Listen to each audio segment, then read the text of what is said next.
Mike, it's kind of an obvious question, but just how do you sort of pull a team through a night like this where you have a lot of opportunities, you can't quite convert, it just kind of feels like every time the game's there for you to take, you just can't quite grab a hold of it with both hands.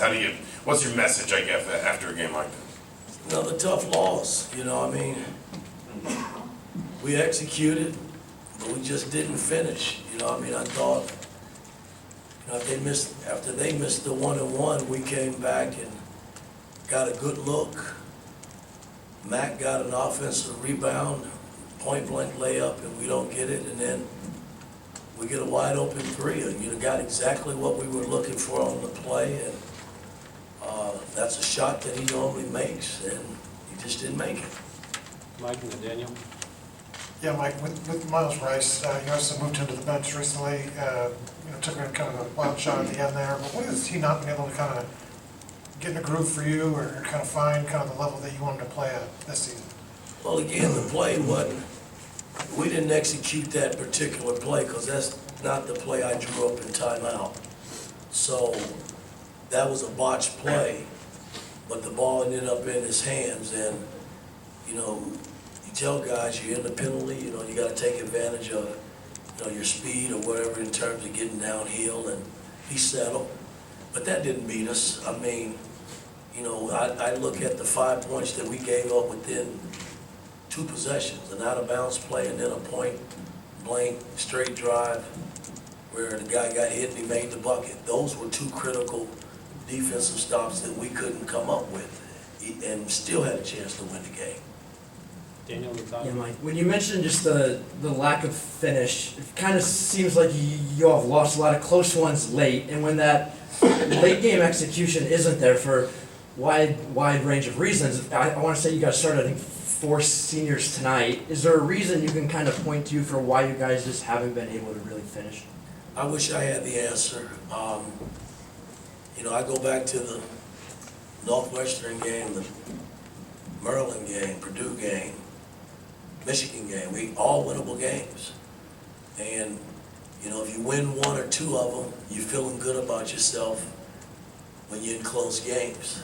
And 9 out of 10 times you make the plays that you need to make. The fact that we've lost them, it's been, guys are searching. I'm searching as the coach, in terms of trying to get them over the finish line. And, I'll never put it on the player. I'll take the responsibility. Even though I don't make the shots or miss the defensive assignments, it's still my job to get them over the hump. Todd and Seth. Mike, speaking of the last 2 or 3 minutes of the game, was the shot selection where you wanted it to be? And also, how does UCLA's defense kind of influence shot selection? It's easy to say that, but how much do you kind of?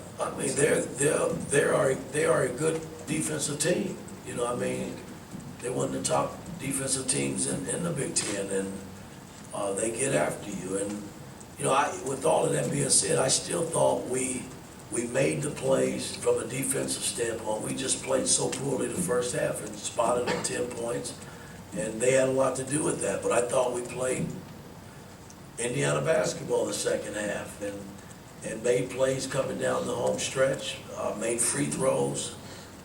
They missed 2 front ends of the 1-and-1 that kept us right where we needed to be. Then we get a great look from Mac based on a good executed play underneath out of bounds, and he just didn't make it. Seth and Zach. Mike, how do you feel like the zone defense held up tonight? And I know you got away from that later in the game, but is that something you're going to continue sticking with, or just kind of going back and forth? Well, again, I thought, there were times it didn't help. We just didn't play it right, and they exposed us some early on, and we got away from it. I thought our rotations tonight were off based on how we played it at Michigan State. And then too, they had big time shooters around the horn, so you got to pick and choose when you're playing teams that can shoot the ball from the perimeter when you're zoning up. Zach, and we'll wrap with you. Coach, do these types of late losses sting a little bit more than some of the others? Any loss stings, anytime you lose, it hurts. And, After coming off the Michigan State game, which was a great game for our young team, ball club, man, and then to come in and not finish tonight, it hurts, but we got a week to put this behind us and get ready for Purdue. Last question. Yeah, Coach, speaking of Purdue, you got a few days between now and then. What are key things you want to get in order going to that game? And even though the record is where it is, Purdue, IU obviously is big anytime. What's the opportunity like to give these guys? Well, again, we battled our butts off in West Lafayette, and they're sitting at the top of the Big Ten for a reason, and, we got a week to work and prepare and get ready for them because, they're playing well. And, we've had our ups and downs, but just got a week to see where we are and get ready to toss it up next weekend. Thanks, Coach. Thank you.